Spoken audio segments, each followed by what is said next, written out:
क्यों? ये तप कर रही है, अपराध कितना बड़ा है। देखो बंधुओं, जलाशय में कभी भी जाएं, नदी में जाएं, तीर्थ में जाएं, कभी निर्वस्त्र होकर स्नान नहीं करना चाहिए, बहुत बड़ा दोष लगता है। जल की जो देवता है वरुण महाराज, वो रुष्ट हो जाते हैं। कपड़े पहनकर स्नान करना चाहिए। यहां गोपियों से यही भूल हो रही थी महाराज। भगवान ने उनकी अभिमान को दूर करने के लिए गोपियों के वस्त्रों का हरण किया है।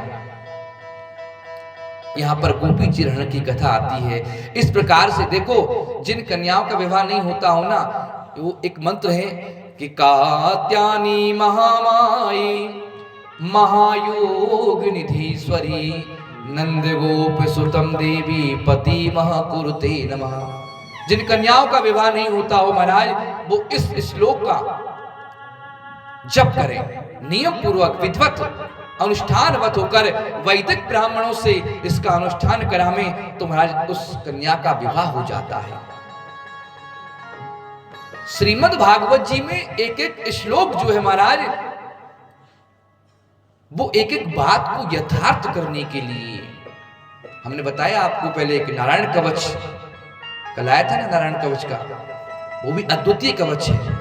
भागवत जी के एक एक श्लोक जो है महाराज, जीवन को संभालने वाला व्यक्ति इसकी शरण में आ तो जावे, जो चाहिए संसार में, ये कल्प वृक्ष है, इसके नीचे आकर कोई बैठ जावे महाराज, सभी मनोकामनाओं को पूर्ण करता है। ये श्रीमद् भागवत हमारा तो स्वयं का अनुभव है।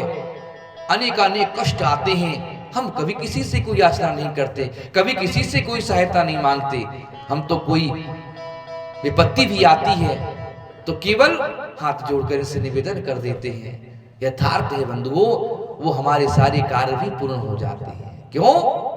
इस साक्षात कृष्ण का वांगमय स्वरूप है श्रीमद् भागवत महापुराण।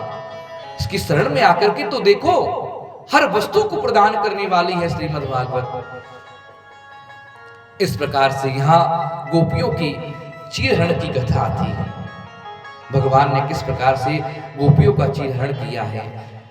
आगे भगवान यज्ञ पत्नियों पर कृपा करते हैं। एक बार भगवान जाते हैं गाय चराने के लिए, वृंदावन से दूर मथुरा की तरफ निकल जाते हैं। मथुरा में चतुर्वेदी महाराज रहते हैं। तो वहां क्या, ग्वाल वालों को भूख लगी। ब्रजवासी बोले कि भैया हमें तो बड़ी जोरते भूख लगी है, छाछ नहीं आई है। बोले कैसे, क्या करना चाहिए? बोले भैया सुनो, एक काम करो, बोले थोड़ी दूर पर जाओ, वहां पर चतुर्वेदी है, उनकी पत्नी है, उनसे जाके आग्रह करियो, वो हमको अवश्य भोजन देंगे।